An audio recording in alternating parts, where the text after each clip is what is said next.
Good Tuesday morning. I just going to continue that theme. Not me, it's the church. Listen what she says. This is the first reading on the 21st, okay? Okay? It's from the Song of Songs. And if this isn't erotic, in a sense, in the beautiful sense of erotic, it's this God in search of his intimacy of his beloved. Listen what it is. It's, hark, my lover, here he comes, springing across the mountains, leaping across the hills. My lover's like a gazelle, a young stag. Here he stands behind our wall, gazing through the windows, peering through the lattices. My lover speaks. He says to me, arise, my beloved, my dove, my beautiful one, and come. They're speaking about God. See? For see, the winter is past, the rains are over and gone, the flowers appear on the earth. That's the feminine. The time of pruning the vines has come. The song of the dove is heard in our land. That's, you see the life coming up. See? The fig tree, look at this. This is feminine. The fig tree sprouts forth its figs, and the vines in bloom give forth fragrance. Arise, my beloved, my beautiful one. That's God saying to, of course it's to Mary, okay, but this to the earth. Arise, my beloved, my beautiful one, and come to me, you see. Oh, my dove, in the clefts of the rock, in the secret recesses of the cliff, let me see you. Let me hear your voice, for your voice is sweet, and you are lovely. That's God talking to the earth. See? Translate that. That's God talking to Mary, the earth mother. What a beautiful line. Let me see you. Remember when I said what Sarah's grandmother said about Sarah, my Sarah? To love her, you must first see her. What an insight to see her. Oh, my dove, in the clefts of the rock, in the secret recesses of the cliff, let me see you. That's God saying it's God saying to Mary, let me see you. To the mouth of Gabriel, let me see you. For your voice is sweet. Let it be done to me according to your word. See? For your voice is sweet. You are lovely. Isn't that a great line? That's God speaking to the earth. It's God speaking to us. Through Mary, to Mary, through Mary. In a sense, through the church. You are lovely. See? Your voice is sweet. See? In the Gospel, it's Luke, of course, and it's Mary's encounter with Elizabeth, okay? And what Elizabeth says to her, because John leaps in her womb at the voice of Mary, the sweet voice of Mary, okay? He said, okay, at the moment, this is Elizabeth, for the moment the sound of your greeting reached my ears, the infant in my womb, John the Baptist, leaped for joy. This is a great line now. Blessed are you who believed that what was spoken to you by the Lord would be fulfilled. You trusted. You believed and you trusted. And you conceived. The eternal and the temporal, you have conceived, you see. The earth is now intimately through Mary conjoined to the sky. See? The earth mother and the sky God. Isn't that phenomenal? And so the church uses powerful erotic literature, the Song of Songs. I may be wrong, but I understand that this literature was, you had to be grown up. Yeah, it had to be a pastor bar mitzvah before, I think, Jewish parents would let their children read these because they're so erotic. Yeah, I don't know if that's true or false, but it could be true. This is erotic and meant to be. It's a lover. Listen to his language. It's a lover. But what is he doing? He's not forcing the beloved. He's enticing her with beauty, if that's the right word. He's saying, come, I'm here. Let me love you. Let me see you. Don't hide from me. See? Don't hide from me in the cleft of the rock. Let me see you. Let me hear the sweetness of your voice. Talk to me. Talk to my heart. There's another line somewhere. I don't know where it is.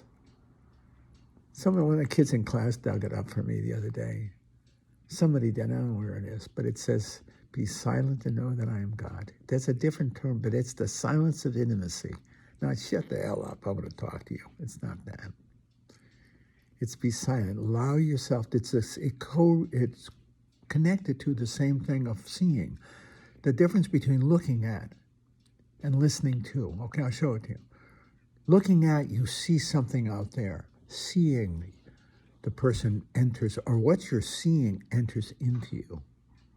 It's an intimacy. You see with intimacy, you look at with abstraction. As long as you're looking out, you're in control. You're looking at. When you see, then the openness to the seeing allows that person to enter you. You see the truth. You don't know it. You see it. And in seeing it, there's the intimacy of a heart.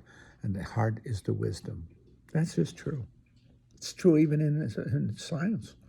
If you love what you're studying will reveal itself to you. If not, it won't. It stays out there. You have to have courage, like Mary has. You have to have courage to be silent before beauty itself, the beauty of God, the Song of Songs. You see, let me see you. You see, let me hear you. Let me see you. Allow me to see you. Allow me to hear you. You see, I can't force you, and I can't question you.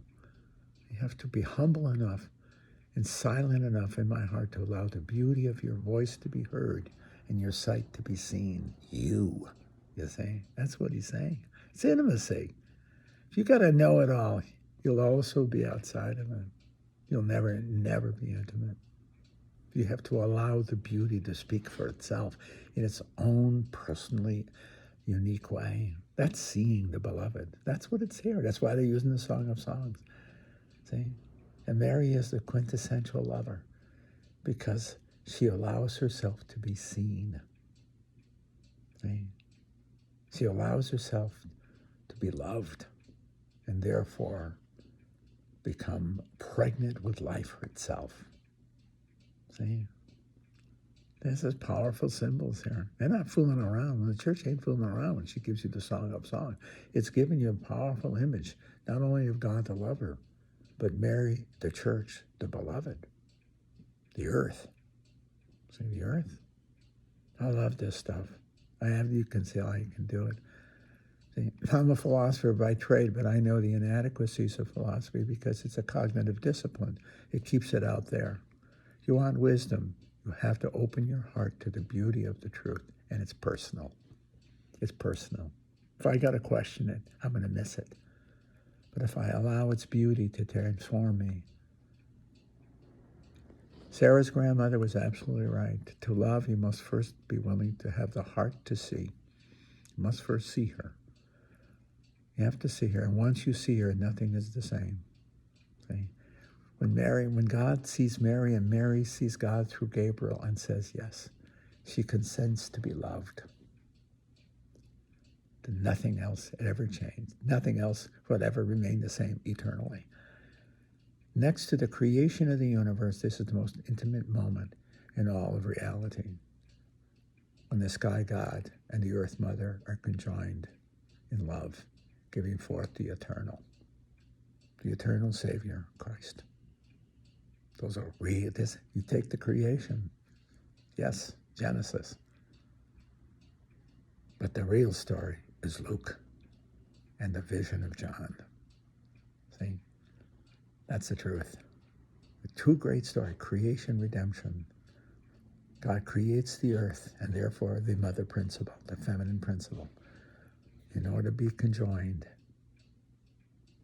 only to be conjoined to the freedom of the earth receiving the Father's love, and thus giving forth the Savior, Christ, the new creation, the new universe, the eternal amidst the temporal.